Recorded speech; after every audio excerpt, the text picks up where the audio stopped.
Hey folks, Quill18 here, and welcome to another episode of Let's Play Slay the Spire. We are still in the beta build, introducing the Defect character over here.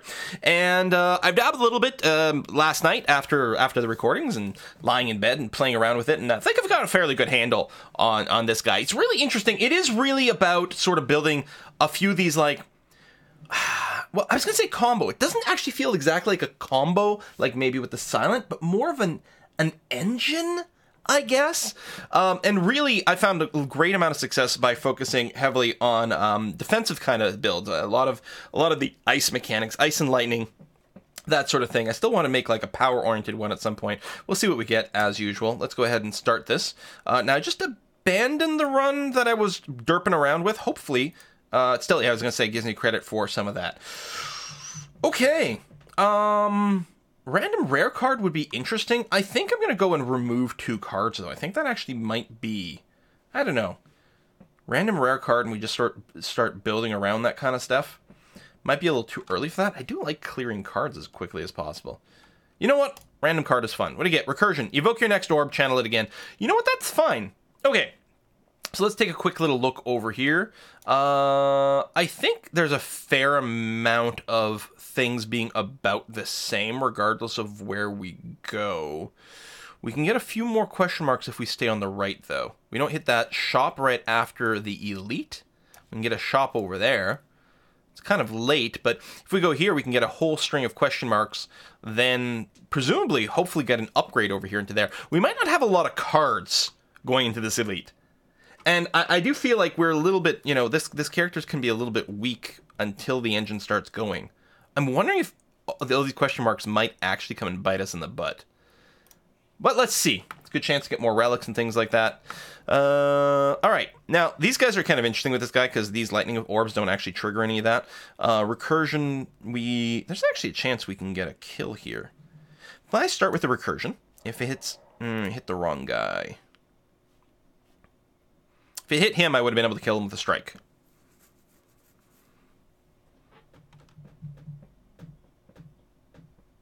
So we'll use our one and only defend to reduce some of the amount of incoming damage here. And then, I mean, I could just channel a second zap, but what I'm going to do is I'm going to strike this guy to trigger his curl up. And there we go. So we'll take 6. It's not a very auspicious start, to be perfectly honest. We get the dual cast of the random thing. Yeah, this should work, actually. Yeah, we should be able to clear the board here, because we do that, and then we strike. Because, again, it doesn't trigger their roll-up unless they get actually attacked, so that's going to be good. What do we got here? Not a fan of any of these, to be honest. I still think Streamline is quite cool, but this attack sort of mechanic doesn't help build your engine. It's a very powerful ability, and you can get it down to 0 cost, and you can build your deck around some 0 cost mechanic. Same with this, but we're just going to skip outright. So now, again, I'm very leery about this run, because I think we're going to be a little low on most things. Okay, we got an upgrade right away. Now, if we upgrade the recursion, what does that do? Makes it free? Yeah, that's too good to resist. Then it becomes a no-brainer. You clearly just always do that every time. Upgrading the zap is my other thing I like to do. Zap's not very strong, but when it's free, it's not bad. The free dual cast I don't think matters as much, because it's not always a no-brainer to use that. But yeah, the free recursion's quite nice. All right, I mean, that's something. Well, we're not getting any fights. Again, fights wouldn't be bad. Yeah, I'll take the idol. And I'll take the damage here. That's going to be okay. We're still not that badly hurt. So we got an idol. Get some more gold. We're going to take the relic and become cursed here. Pantographs. Okay, so the extra heal before boss fights tends to mean an extra upgrade before boss fights, and that's not too shabby. So we're going to keep going this way towards the elite. All right, we did get a fight, and I'm kind of okay with it. We want to open up strong against this guy. We'll zap, we'll use the recursion, we'll attack him. I mean, the defend doesn't matter, but we'll do that. And yeah, we've got a fair amount of burst early on, which is good. Hopefully we won't take too much damage against this guy. Ideally none. Okay, yeah, so that'll play itself. So we'll take 1 point of damage here. But hopefully we'll have lethal next turn. Oh, he took 1 point of damage from the regret as well, but... We're only going to have enough money likely to remove the curse and maybe do nothing else. But that's okay. Blow all that up. Yeah, it's not much more money. Okay. I do like the frost effects. Cool-headed with the draw card isn't bad, especially once you start getting, like, any more mana engine. As is, I don't know. The white noise is pretty cool, though. Even if we're not going a power deck. I would love... Yeah, I'm going to take the risk to Smith. If we end up getting screwed, we get screwed. White noise making it free... I mean, it still gets exhausted. It's only one shot. The one mana isn't necessarily the worst thing in the universe. Having the zap be free, I think actually works out better for us right now. Because it makes it easier to go zap, double block, or triple block, or, you know, zap strike. Something like that. Alright, this guy's like the bane of this this character because we do get punished for skills. But we got a decent start. First of all, white noise. Bias recognition is excellent. I don't think I'm going to cast it right now. I'm going to want more orbs in place. Because gain 4 focus at the start of your turn, lose 1 focus. I think we'll wait for the next time it comes by, because there's a good chance we'll have lost a bunch of the focus. Focus increases the power of your orbs. I'm going to keep this orb here. I'm just going to strike twice. Even though dual strike, or dual cast does give us considerably more damage. It's still the idea that we're looking to accrue some of these orbs. Now, we do have the Dexterity Potion, if we actually cast some actual blocks. See, this is a skill, this is a skill, that offends a skill. This is going to be a bit painful. Yeah, we'll end up just dumping everything, that's fine. We'll do this, we'll recursion, we'll strike. And we have a mana unused. So we boosted the strength a bit, but I think that was kind of okay, especially with the Dexterity Potion. Okay, Bias Cognition, using it now is going to be fine. Oh my god, he's hitting for 30 already. Well, and this is going to make him 33. Still, this is going to dramatically increase the orb strength. I'm going to strike.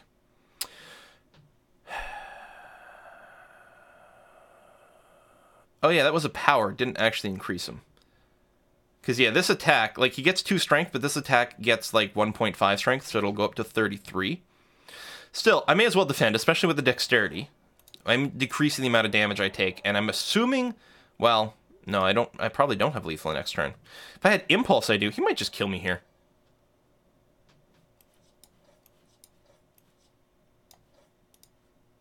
Oh my god, we got lethal.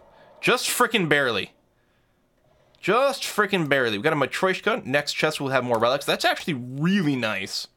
And I want the ball lightning. I mean, don't get me wrong, the sweeping grain beam is great, but it's all about... The first act I find very difficult with this guy, but you get your orb mechanic rolling, and then things go great. If we take any damage from this event... Parasite's bad, but I think this would be a fight. Parasite's really bad, but yeah. So, we're going to go this way, into Campfire, into Purchasing, into Campfire. Sounds good to me. So there should be 2 items. Smiling Mask, merchant card removal always costs 50. That's nice. Question mark, an extra card choice after a fight. Okay, well, we'll clearly rest at one of these camps, so I may as well do it right away. Let's go shop. So, we're going to remove a card. Now, we've got 2 curses.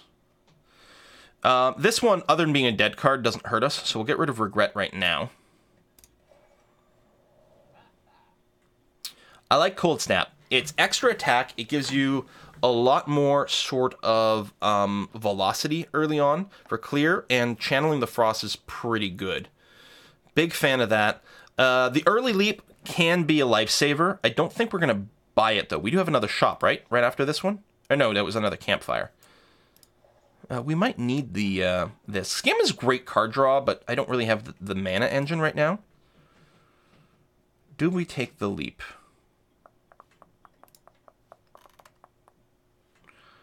I feel like we're maybe going to need it to not die to the boss.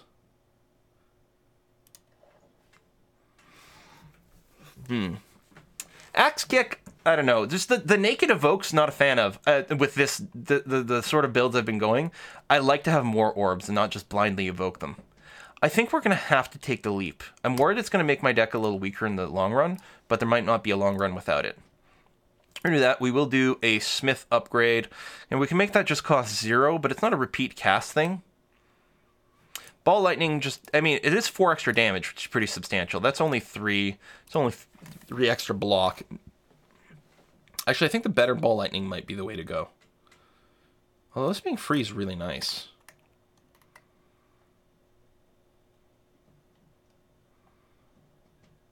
No, I'm going to do this. I think because there's a good chance we're going to cast it at least a couple of times per fight. Especially early on here. I think it might do a lot. I don't have any money to remove a card. I'm broke. Oh, okay. Fight against some slimes.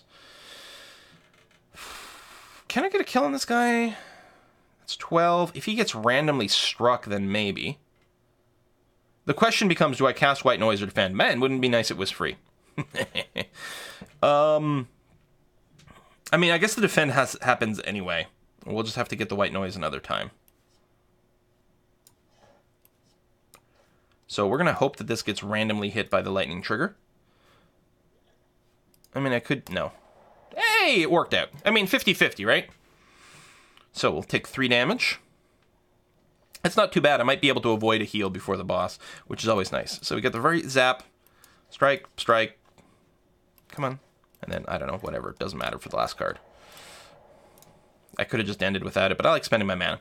So yeah, we could have potion here, but what's the point? We'll save it for the boss.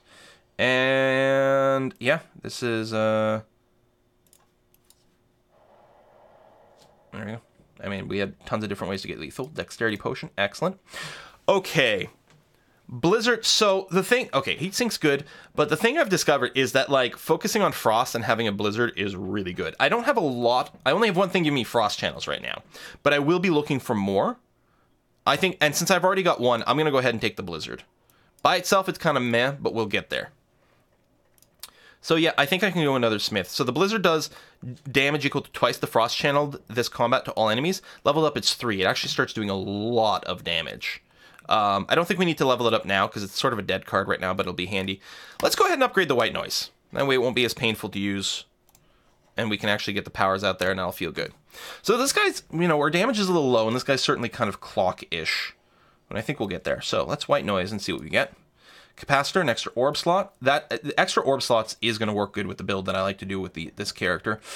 We'll certainly be doing Dex Potion stuff. I mean, we don't literally need it this round, but I'm going to use it because I'll probably forget to use it otherwise. Strike, strike. I don't know. Whatever. Defend. One of the things with this, too, is the calipers, which I don't normally care for that much, actually turns out to be quite good with this build, because a lot of times you'll end up doing crazy, like evoke effects and things like that on your frost orbs, and end up developing a bunch of armor, not necessarily in turns when you need it. It's sort of random, some of those effects. So, I mean, that's a lot of damage coming in. So, defend, and yeah, I'll just ball lightning, get another orb started at least, and go there. So, that's going to hurt like hell. But we don't need to worry about our health in the next fight, like, because we're going to get healed here. And, yeah, we'll recursion that one. Cold snap. We'll have plenty armor, whatever. Drop that too. So there's a fair amount of passive damage that's happening, which is good. Clearly, again, overkilling on the heal there. Collecting the burns now.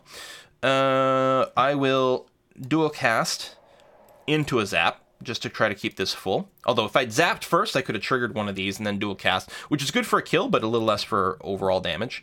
And defend... You know, defend strike. And I don't need to worry about my hit points for the next fight. And we are on a little bit of a clock, so we'll go ahead and do that. Whack.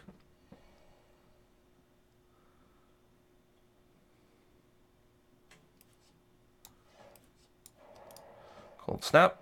So I'm going to get 4 armor passively here. So this is currently up to 4 damage. And that is to all enemies with the blizzard. But yeah, when you get like the super sort of frost engine going on, you can multiply that blizzard up very, very quickly. So he's not attacking this turn. Annoyingly, I don't have much in the way of attack. I'll do this and this or whatever. I don't know. Protect from the burn, I guess. Still got this for the killing blow. I mean, I think we've got this fight. I don't think that'll be a problem. He's getting stronger. He's halfway to his next big attack. Well, there we go. 2/3 of the way to his next big attack. There we go. We will... Well, do I want to recur the frost for a block? No. I'm going to zap. Evoking that. I will do this, which will evoke the lightning strike for a little bit more damage. and then I can defend and strike. Again, try to go for a bit more damage. But yeah, I think we'll get another big attack here. So I'll only take 2 on this one. It's not too bad. But... okay, this isn't his crazy one yet. Good, good, good, good, good. That's not enough. I think I'll just leap, strike, strike. He's nearly dead, but he's all on fire here. It's 30-point attack, which we can soak. Well, I mean, I guess our turn plays itself.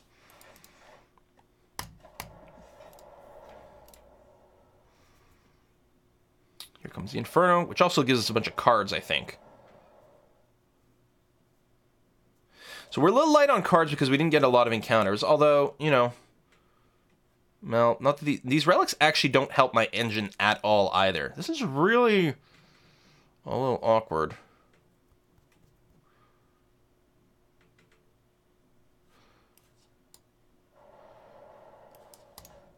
I mean, this fight is fine. I'm just trying to think about the future. There we go. So this is what I like. I like it when you're sort of cycling these orbs and getting the automatic evokes. Although I've really learned that with the style that I've been playing, more orb slots, more better. It's not about like a short cycle where it goes around very quickly. So I'll avoid the card that say like eats one of my slots, unless I have a good way to generate more slots. There's a relic for it, and of course there's some cards as well. Looks like we leap, strike, and I don't know, throw in an extra defend. Dead. I guess the defenses didn't matter, but there we go. Gold. The bonus gold there was quite a bit. Okay, so I don't actually like Fission. I've played with it a few times, and I think it works quite counter to my style because it empties all your orb slots. Yeah, it does a big alpha damage, and then you have to like sort of rebuild your combo again. Prime is very good. Rainbow is very good. Creative AI is very good. They're all very good in very substantially different ways.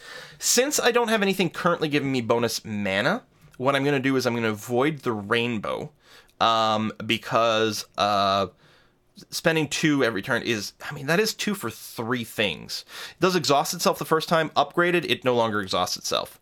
So you can just like use this to keep generating a ridiculous amount of stuff without having to spend cards.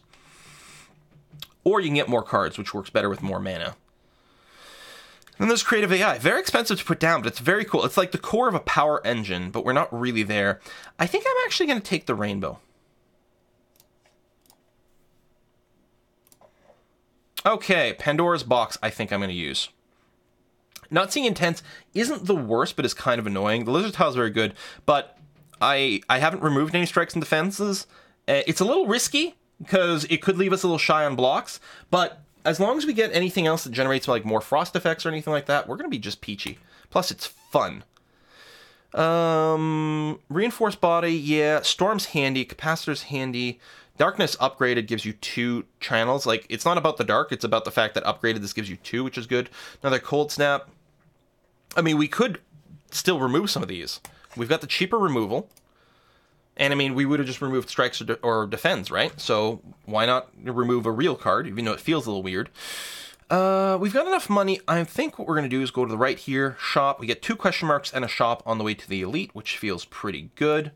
So let's do that. Although, we'll do that next time. Thanks for watching, folks. We'll see you then.